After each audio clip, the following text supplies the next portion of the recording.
Fin de la trêve à Gaza, les bombardements israéliens ont repris dans l'enclave. Le Hamas annonce la mort de 100 civils palestiniens. Après la contre-offensive estivale, l'hiver marque l'entrée de la guerre en Ukraine dans une nouvelle phase, a affirmé Volodymyr Zelensky. La création d'un fonds pour les pertes et dommages consacré à la réparation des catastrophes climatiques a été adoptée dès l'ouverture de la COP28 jeudi à Dubaï. Ce matin, la trêve s'est achevée dans la bande de Gaza. Elle avait débuté le 24 novembre dernier après un accord entre les deux parties. Le prolongement de cette trêve a échoué. Israël et le Hamas se rejettent la faute. Le Premier ministre israélien Benjamin Netanyahou accuse le parti islamiste de ne pas avoir respecté l'accord et d'avoir lancé des roquettes en direction de l'État hébreu. Très tôt ce matin, les bombardements de l'armée israélienne ont repris, poussant des milliers d'habitants à fuir vers les hôpitaux et les écoles afin d'y trouver refuge. Le ministère de la Santé palestinien annonce la mort de 100 civils et une dizaine de blessés. Cette situation inquiète les Nations Unies qui parlent de catastrophe. Le haut-commissaire des droits de l'homme lance un appel à tous les États ayant une influence dans la région pour garantir un cessez-le-feu immédiat. Le Qatar, principal médiateur entre Israël et le Hamas, exhorte la communauté internationale à agir rapidement pour mettre fin à la violence dans la bande de Gaza. Les 7 jours de trêve avaient permis la libération de 80 otages israéliens, surtout des femmes et des enfants, et de 240 prisonniers palestiniens, également des femmes et des jeunes mineurs. La guerre en Ukraine est entrée dans une nouvelle phase. C'est ce qu'a déclaré le président Volodymyr Zelensky dans une interview. L'hiver devrait compliquer les combats après une contre-offensive estivale qui n'a pas produit les résultats souhaités. У нас нова фаза війни, і це факт. Війна складна, зима в цілому це нова фаза війни. Або війна зимова, вона відбувається не тільки на лінії фронту і всередині міст. Через велику кількість застосування ворогом дронів, через велику кількість застосування ракет, включаючи балістику тощо. Ми бачимо навіть наслідки того, що глобальне суспільство через трагедію Близького Сходу переключилось. І це факт. І не визнавати може тільки сліпий. Не можна допустити, щоб забули про війну тут. Вона тут, повномасштабна, складна, велика, глобальна, найбільша спочатку, не спочатку, а найбільша з Другої світової війни. L'Ukraine a subi la nuit dernière une nouvelle attaque aérienne de la Russie. Celle-ci a visé le sud et l'est du pays. L'armée ukrainienne affirme avoir détruit 2 missiles et 18 des 25 drones russes.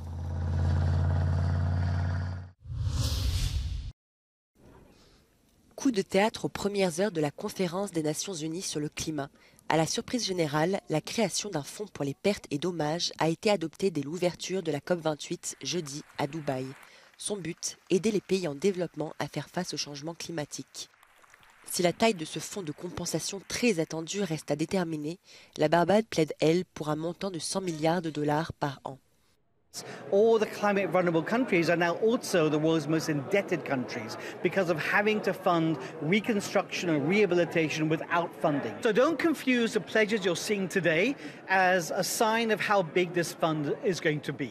This fund needs to be $100 billion a year fund. If we won't get there overnight, that's a lot of money. That's more than half of all of the aid budgets in the entire world. De nombreux gouvernements ont déjà annoncé leur intention de mettre la main à la poche. Les Émirats arabes unis, hôtes de la conférence sur le climat, et l'Allemagne ont chacun promis 100 millions de dollars. Avancée majeure, ce fonds est qualifié par l'ONU d'outil essentiel pour rendre justice climatique aux personnes les plus vulnérables.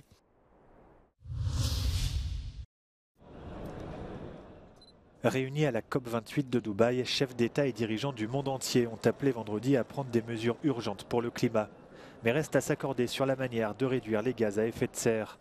Sans Joe Biden ni Xi Jinping, absents de l'événement, alors que la Chine et les États-Unis sont les deux plus grands pollueurs de la planète. The EU Commission has called on all parties at COP28 to take immediate action and bring down greenhouse gas emissions this decade. President Ursula von der Leyen was very passionate as she said, put a price on carbon. It's a market-driven instrument. The message is very clear. you're polluting, you must pay a price. You want to avoid the payment, well, then innovate and decarbonize. Over the weekend, she will also launch the Global Pledge on Renewables and Energy Efficiency, which aims to triple installed renewables capacity and double energy efficiency measures by 2030. It came on the day that King Charles III gave a welcoming address at the World Climate Action Summit, where he joined world leaders. It was his first climate speech since becoming monarch. COP28 will continue to run until December the 12th.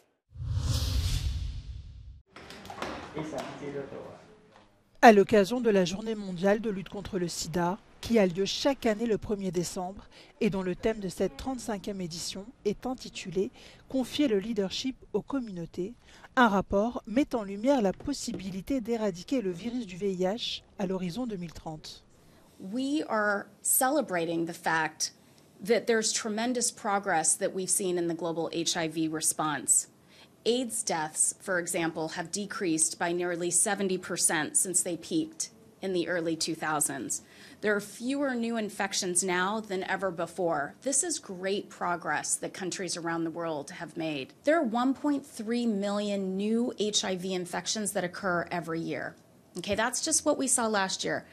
That is striking. That means we are leaving major populations behind, and we are not closing the gaps that need to be closed. Selon l'Organisation mondiale de la santé, en 2022, 630 000 personnes sont mortes du VIH et 1,3 million de personnes ont contracté le virus. L'Organisation des pays exportateurs de pétrole, l'OPEP, annonce une réduction de sa production. Au premier trimestre 2024, il faudra faire avec 2 millions de barils en moins. La Russie et l'Arabie saoudite avaient déjà décidé d'une baisse de la production cet été. Elles ont donc été rejointes par les autres pays de l'organisation. Les experts affirment pourtant que cette diminution n'est pas dramatique. L'OPEP met cette stratégie en place pour lutter contre la diminution du prix du baril, mais l'annonce n'a pas eu l'effet espéré pour le moment. Jeudi, le cours du baril a chuté d'environ 2%. L'organisation contrôle environ 40% de la production mondiale de pétrole et un nouveau membre va la rejoindre. Le Brésil deviendra le 24e pays de cette alliance l'année prochaine.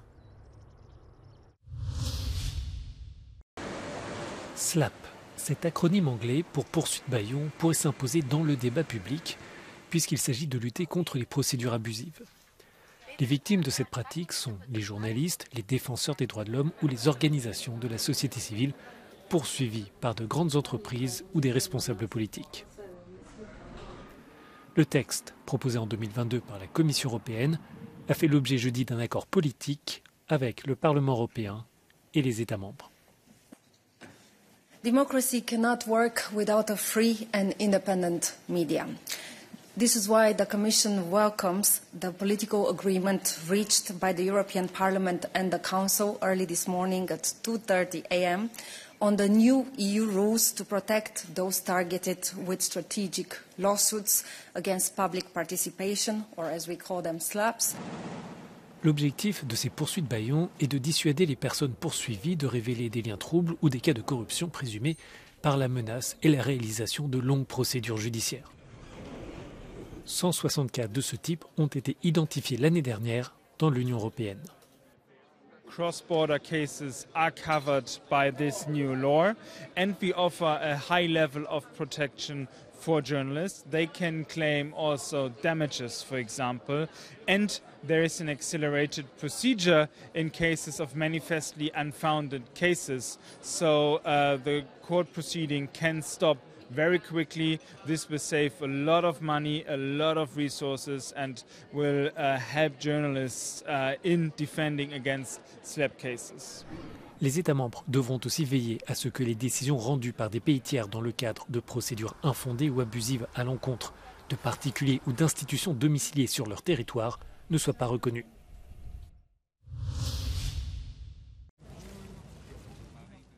Vins chauds, pain d'épices et cantiques viennent spontanément à l'esprit à l'évocation des marchés de Noël. Mais cette année, les nuits resteront calmes en Allemagne.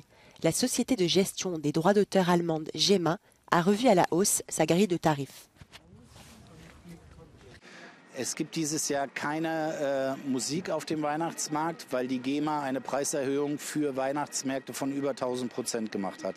Und das können wir nicht bezahlen, das können unsere Pächter nicht bezahlen, das wollen unsere Besucher nicht bezahlen. Sur le terrain, l'ambiance au marché de Noël de Berlin était bien différente cette année. Pour beaucoup, les chants manquent aux festivités. Ich finde auch, also ein bisschen Weihnachtsmusik könnte schon sein. Also es war ja manchmal ein bisschen sehr übermäßig viel oder so, aber so ein bisschen könnte schon sein. Also das wäre schon schöner. It's Christmas, without song is not really as festive as I would expect. Nombreux sont les commerçants à craindre que l'absence de musique entraîne une baisse du temps de visite et des dépenses. Man merkt das. Wenn wir Musik anhätten, dann würden auch Leute tanzen und haben auch schon alles gesehen, dass die Leute hier getanzt haben. Ja, und so ist halt ohne Musik ist nichts mit Tanzen. Certains ont banni tout chant de Noël cette année, quand d'autres font fi de règles complexes. The German Christmas market tradition has existed for over 600 years, but due to the pandemic, increased energy prices and rising running costs, it won't be Christmas music that we're hearing this year at the markets, but it'll be the voices of the guests themselves. Liz Stroud for Euronews Berlin.